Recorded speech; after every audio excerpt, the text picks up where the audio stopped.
تا زمانی که ناخودآگاه را آگاه نکنید، آن مسیر زندگیتان را هدایت خواهد کرد و شما نامش را سرنوشت می‌نامید. کارل یونگ.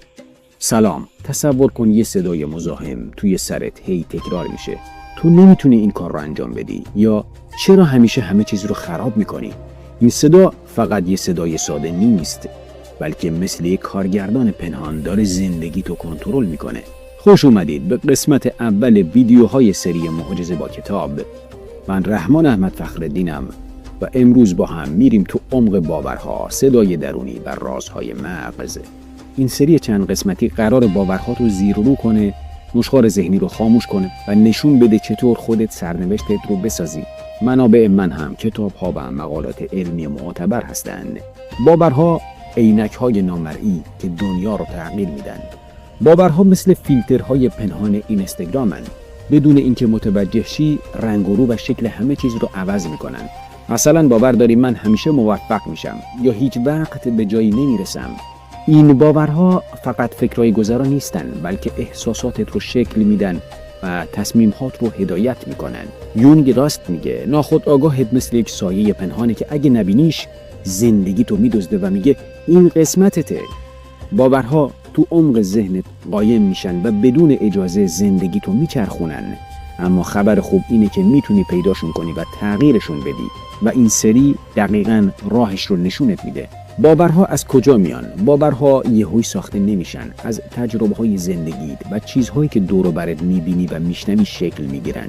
بیایم 7 منبع اصلیشون رو با مثالهای واقعی بررسی کنیم. اولین منبعش تجربه‌های شخصی هستن. هر اتفاقی که برات افتاده مثل یه مهر دائمی روی ذهنت میزنه. مثلا بچه بودی و توی مسابقه 2 آخر شدی و بچه‌ها مسخرت کردن. این تجربه میتونه این باور رو در ذهنت شکل بده که من توی ورزش ضعیفم و دیگه سمت باشگاه نمیری. یا همیشه توی درس علوم پروژه‌هات جایزه میبردن و تشویق میشدی.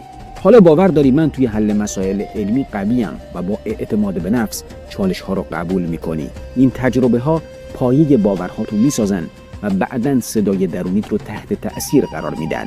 دومین منبع باورهای ما خانواده هستش. خونه مثل اولین مدرسه و حرفها و رفتارهای بابا و مامان بذر باورها رو توی ذهنت میکارن. مثلا همیشه میگفتن باید بهترین باشی و دوم شدن ممنوعه. این باعث میشه باور کنی اگه کامل نباشم بی ارزشم و همیشه استرس داشته باشی. یا اگه تشویقت میکردن که اشتباه کنی و یاد بگیری، باور میکنی ریسک کردن عادیه و با انگیزه جلو میری. منبع بعدی باورهای ما جامعه و فرهنگ هستش. جامعه مثل یه آینه بزرگه که نشون میده باید چطور باشی. مثلا توی اینستاگرام همه زندگی‌های لوکس و شیک نشون میدن و تو باور میکنی بدون پول زیاد ارزش نداری و همیشه حس کمبود میکنی. یا توی جوامع مذهبی که خیلی روی درستکاری تأکید دارن، باور میکنی یه اشتباه کوچیک کنم آدم بدی هستم و همیشه عذاب وجدان داری. این پیام‌های جامعه خودتو تحریف میکنن و صدای درونیت رو شکل میدن. منبع بعدیش رسانه‌ها هستن. رسانه‌ها مثل بلندگوهای همیشه روشنن که پیام‌هاشون باورهاتو میسازن. مثلا خبرها همیشه اتفاقات بد مثل جنگ و فاجعه رو نشون میدن و این باور رو در ذهنتو میسازن که دنیا جای خطرناکیه، پس از سفر رفتن میترسی. یا تبلیغا میگن لاغر باش تا جذاب باشی. جلوی آینه خودتو سرزنش میکنی و اعتماد به نفست کم میشه. اینستاگرام هم موفقیت‌های یه شبه رو بزرگ میکنه و صبرت رو کم میکنه. منبع بعدیش مدرسه هستش. مدرسه مثل کارخونه باورسازیه. معلمت بهت میگفت تو نمیفهمی و خنگی و این باور در ذهن تو ساخته میشه که من توی درس ها ضعیفم و از چالش ها فرار میکنی. یا ممکنه معلمت تشویقت میکرد که تو عالی مسائل رو حل میکنی. حالا توی کار با انگیزه میپری جلو و اعتماد داری. منبع بعدی باورهای ما دوستان هستند. دوستات آینه های زنده اند. اگه رفقات مثبت و حمایتگر باشن، باور میکنی من باهوشم و میتونم موفق شم. اما اگه دوستات مسخرت میکنن یا منفی باف باشن، باور میکنی من کافی نیستم و انگیزت کم میشه. منبع بعدی باورهای ما نیازهای درونی هستند. نیازهات مثل امنیت یا تعلق باورهات رو جهت میدن. مثلا اگه نیاز به امنیت داری، باور میکنی ریسک نکن، خطرناکه و فرصت‌ها رو از دست میدی. یا اگه نیاز به تعلق داری، همه آدم‌ها رو خوب میبینی و گاهی زیادی ساده‌لو میشی. باورها چطور به صدای درونی تبدیل میشن؟ صدای درونی مثل یه اپ همیشه فعال توی مغزته. باورها کدهای اصلیش هستن. اگه باورهات مثبت باشن مثل مربی تشویقت میکنن، منفی باشن مثل منتقد سرزنشت میکنن. توی موقعیت‌های سخت مثل مصاحبه باور قدیمی فعال میشه و میگه تو نمیتونی، حتما خرابش میکنی. این چرخه نشخوار ذهنی رو ایجاد میکنه و باور رو قوی‌تر میکنه.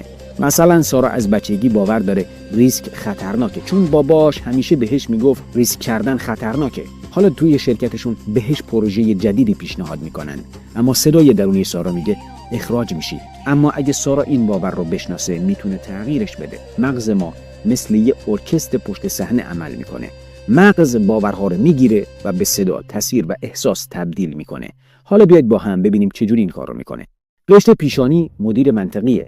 منطق رو تحلیل میکنه. مثلا اگه پروژه رو قبول کنن و خراب بشه چی؟ کمک میکنه تصمیم بگیری، اما گاهی بیش از حد منفی میشه. قشر گیجگاهی مترجم کلماته. باور رو به جمله‌های واضح تبدیل میکنه. مثلا تو نمیتونی از پسش بر بیای. قشر پاریتال تصویر سازه. صحنه‌های ذهنی میسازه. مثلا تصور کن توی سخنرانی گند زدی و همه مسخرت میکنن. سیستم لیمبیک احساساتت رو کنترل میکنه. ترس و اضطراب اضافه میکنه. قلب تون میزنه و عرق میکنی. انگار خطر واقعیه. مریم 28 سالشه. باور داره من به اندازه کافی خوب نیستم، چون توی مدرسه نمره‌هاش متوسط بود و معلمش بهش میگفت تو درس‌خون نیستی.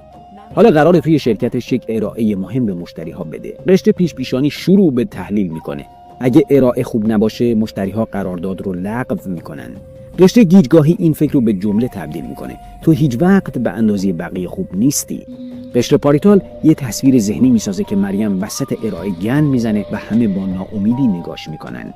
سیستم لیمبیک احساس شرم و استرس بهش اضافه میکنه. قلبم از جا داره در میاد. همه میفهمن من کافی نیستم. نتیجه این که صدای درونی مریم میگه نباید این ارائه رو بدی، چون خرابش میکنی. این صدا از باور من به اندازه کافی خوب نیستم میاد که این باور رو از دوران مدرسه به ارث برده و مغز با بخش‌های مختلفش اونو تقویت میکنه.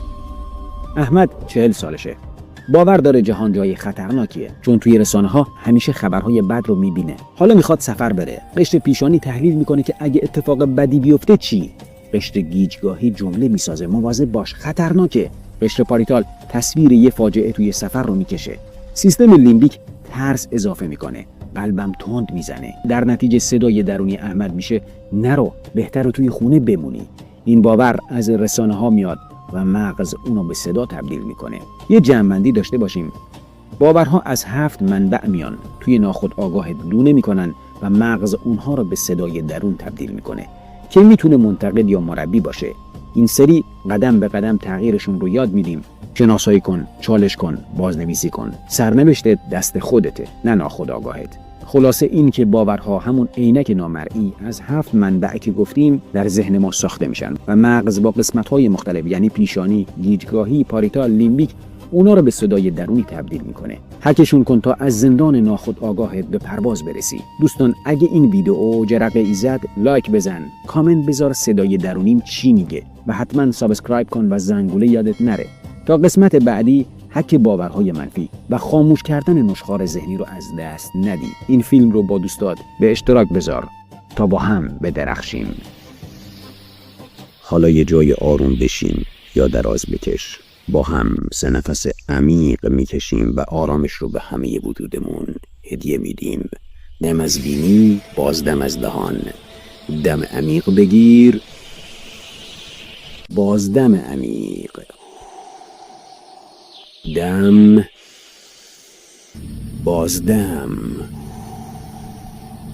آرامش رو وارد کن. تمام افکار منفی رو رها کن. افکار منفی رو مثل ابرهای سیاهی ببین که از آسمون ذهنت عبور میکنن. با هر نفس این افکار رو رها کن تا برن. دم عمیق بگیر، بازدم عمیق.